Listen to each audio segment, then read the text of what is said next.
KGW-TV, Channel 8, Portland. This is News 8 at 5, where news and information come first. The year was 1987, and in the headlines, a legislative administrator in Salem under investigation for alleged misconduct. Today he was sent home from his job while the Attorney General's office conducts an investigation. We don't know what this investigation is about. We have no knowledge of the allegations or who are behind them. Nearly 4 decades later, Robert Parker is still looking to restore his reputation and wants to be made whole after state lawmakers admitted he'd been wrongly accused. I literally know how it feels to be blackballed. The saga started in May of 1987. Parker served as administrator of the powerful Senate Business, Housing, and Finance Committee under Oregon Senator Jim Hill. And he has done a good job as committee administrator. When allegations surfaced suggesting Parker had used his position for financial gain. Hill pressed Senate President John Kitzhaber for more information about the allegations, but was only told that it involved possible borderline ethics violations. It bothers Hill that he isn't being told who is pointing fingers at Parker. Parker claimed it was a political hit job. He'd gotten in the way of Big Oil, who didn't want to see a bill benefiting local gas dealers move through committee. And I suggest to you that the reason for that was that Senate Bill 664 is absolute anathema to the interest of major oil companies and suppliers. The Attorney General's office launched an investigation. An armed guard was placed outside the closed office of the Senate Committee on Business, Housing, and Finance. And Parker was soon out of a job. Senate Committee Administrator Robert Parker was resigning, effective at the end of the day. In the following months, Parker would be cleared by the Department of Justice and a Marion County grand jury 3 different times. He was never convicted of doing anything wrong at the state legislature. So at the end of the day, they can't find anything. They found nothing. But his troubles continued. Investigative files were sent to the Oregon Government Ethics Commission and the state bar, which prevented him from practicing law. His reputation was shattered. I couldn't get a job turning burgers at McDonald's or Burger King, bro.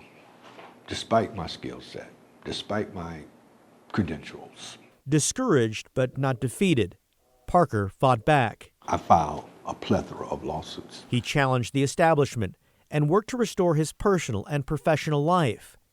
Then, in June of 2021, the state legislature took a rare step. It apologized. And we had a chance to be able to say, look, the state made a mistake. There are people in the state who made a mistake here. Oregon Senator Lou Frederick was the driving force behind Senate Concurrent Resolution 22, which declared Robert Parker has engaged in no wrongdoing or unethical conduct.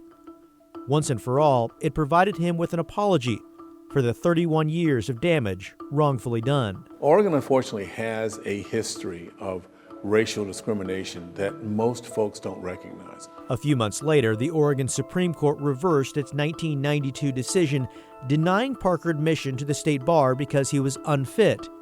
He could finally practice law in Oregon after waiting nearly 30 years. Perhaps I'm still being a little naive, but I still believe in democracy.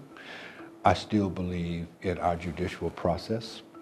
I still believe that given time, we'll get it right. I just wish it hadn't taken so much time. Time that Parker can't recover. He could have been building a law practice. Instead, he spent decades declaring his innocence, and now would like to be made whole. Is it enough to say, I'm sorry? No, I don't think it's enough to say I'm sorry. I think that's the point. But we have to start somewhere. In February, Senate President Pro Tem James Manning sent a letter to Oregon Risk Management asking why Parker's open lawsuits against the state have not been settled and resolved fairly and equitably. In response, Risk Management said some of the cases are still being litigated, while others are beyond the statute of limitations. They can't get their arms around the reality that what they did has been brought to light and exposed, and they really now do have to deal with the reality of dealing with a person of color that they trounced and left for dead. Just didn't die. This dark chapter of Oregon history hasn't been forgotten. The question is, will justice ever truly be restored for a man wrongly accused?